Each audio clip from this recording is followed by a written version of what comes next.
Assalamualaikum warahmatullahi wabarakatuh. Berjumpa lagi dengan saya, Bu Hermin Mariana.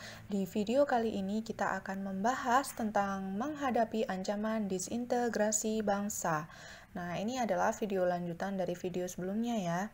Nah, kalau di video sebelumnya kita membahas khususnya ancaman disintegrasi bangsa yang terkait dengan ideologi. Nah, sekarang kita akan membahas ancaman disintegrasi bangsa yang terkait dengan kepentingan. Langsung saja kita simak penjelasannya.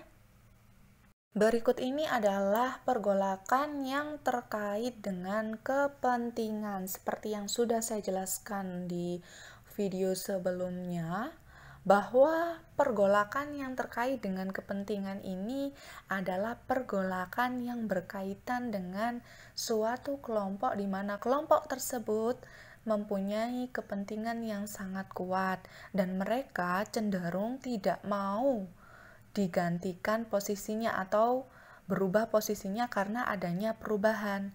Nah, kelompok-kelompok ini yang pertama ada APRA, Angkatan Perang Ratu Adil, kemudian dua ada Andi Aziz, dan yang ketiga ada RMS, Republik Maluku Selatan.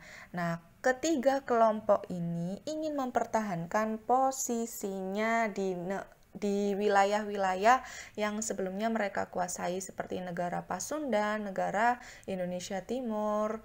Nah, seperti itu. Jadi mereka menolak adanya perubahan, menolak kedatangan TNI atau menolak pembentukan APRIS. Sebelum membahas lebih lanjut, terlebih dahulu saya akan menjelaskan tentang perbedaan KENIL, TNI, dan APRIS supaya tidak bingung ya. Jadi KENIL ini adalah Tentara Kerajaan Hindia Belanda yang mana anggotanya terdiri dari Bumiputra dan Indo-Belanda. Jadi Undang-Undang Belanda, Undang-Undang Negeri Belanda itu tidak mengizinkan para wajib militer ditempatkan di negeri jajahan, termasuk Indonesia maksudnya. Nah, jadi tentara di Hindia Belanda ini nanti diambil dari prajurit sewaan atau bayaran. Kemudian TNI. TNI ini adalah Tentara Nasional Indonesia, Angkatan Bersenjata Negara Indonesia. Beda ya, KENIL, TNI itu sendiri. Kalau KENIL itu bentukannya Belanda. KENIL ini dibentuk pada masa kerajaan Hindia Belanda, bukan pada masa Republik Indonesia Serikat, tapi status Indonesia saat itu masih Hindia Belanda. Hindianya orang Belanda, tanah jajahannya orang Belanda. Kemudian APRIS adalah Angkatan Perang Republik Indonesia Serikat. Nah, ini sudah masuk pembentukan Republik Indonesia Serikat atau APRIS. APRIS ini terdiri dari gabungan antara TNI dan KENIL. Yang mana KENIL dan TNI pada masa Revolusi Nasional Indonesia, yaitu tahun 45 hingga tahun 49-an, mereka ini malah bermusuhan. Jadi KENIL itu tentara bentukannya Belanda, sedangkan TNI tentaranya Indonesia. Jadi mereka bermusuhan, KENIL sama TNI ini. Tetapi ketika Indonesia ini berbentuk negara serikat atau negara federal, Republik Indonesia Serikat, tentaranya ini APRIS. Nah, APRIS anggotanya terdiri dari TNI dan KENIL. Oke, sampai sini sudah jelas ya? Kalau sudah jelas kita lanjut. Sebelum membahas pergolakan terkait dengan kepentingan lebih lanjut, saya ingin mengajak kalian bersama-sama untuk mengingat materi kelas 11 mengenai konferensi meja bundar yang salah satunya hasilnya adalah Belanda mengakui keberadaan negara RIS sebagai negara yang merdeka dan berdaulat. RIS terdiri dari Republik Indonesia dan 15 negara bagian yang pernah dibentuk oleh Belanda. Nah, dari hasil konferensi meja bundar ini tidak serta-merta semua orang itu menerima. Jadi ada yang menolak.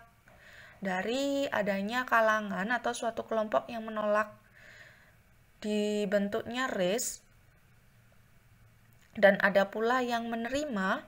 Nah, ini nanti akan memunculkan pro dan kontra ya, sehingga akan memunculkan masalah lebih lanjut termasuk pergolakan terkait dengan kepentingan ini.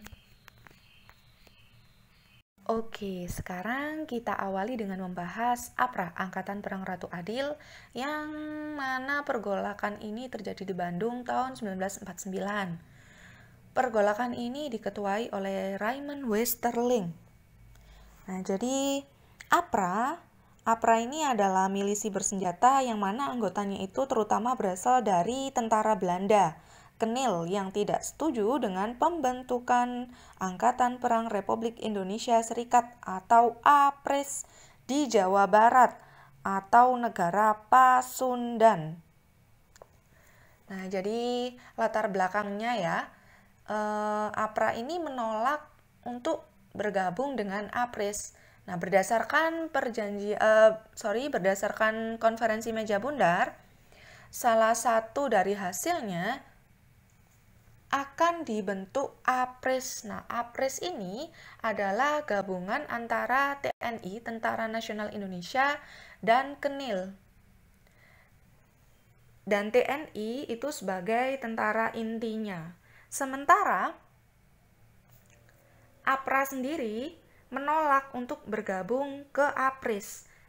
APRA menginginkan harus dijadikan tentara negara Pasundan. Jadi dia ingin mempertahankan wilayah yang sebelumnya dia kuasai, yaitu negara bagian Pasundan.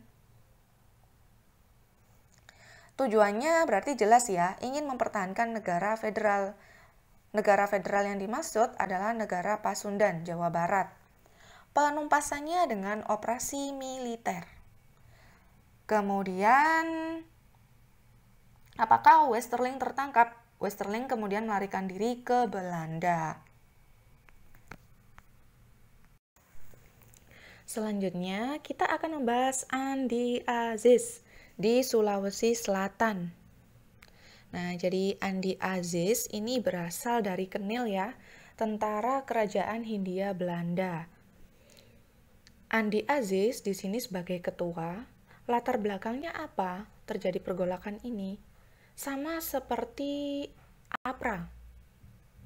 Kelompok Andi Aziz ini menolak bergabung dengan APRIS atau TNI. Jadi, mengapa sih kok mereka ini menolak bergabung dengan APRIS?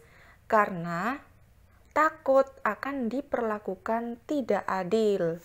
Nah, jadi takut diperlakukan tidak sama dengan TNI. Tujuannya apa?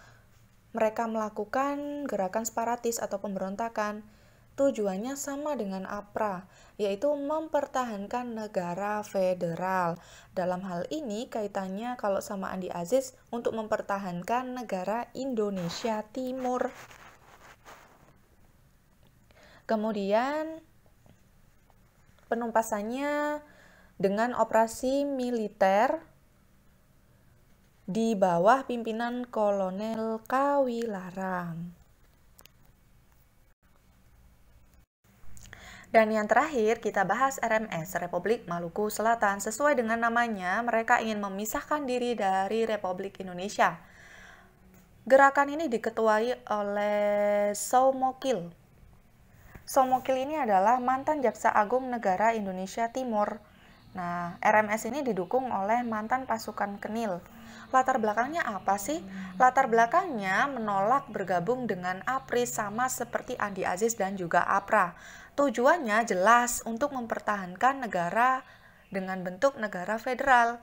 Nah, Maluku Selatan ini kan masuk ke dalam wilayah negara Indonesia Timur ya. Nah, jadi mereka ingin mempertahankan negara Indonesia Timur. Penumpasannya yang pertama sebenarnya penyelesaiannya secara damai ya, melalui musyawarah. Musyawarah ini pemerintah Indonesia mengutus Dr. Leimana untuk berunding, namun upaya ini mengalami kegagalan. Selanjutnya, pemerintah mengambil tindakan tegas dengan melakukan operasi militer di bawah pimpinan Kolonel Kawilarang. Kesimpulan materi hari ini yaitu Kenil menolak bergabung dengan APRIS dan ingin mempertahankan negara bagian yang sebelumnya dikuasainya. Mengapa Kenil menolak bergabung dengan APRIS? Karena APRIS adalah bekas dari musuh Kenil. Dalam hal ini maksudnya adalah TNI yang berada dalam APRIS.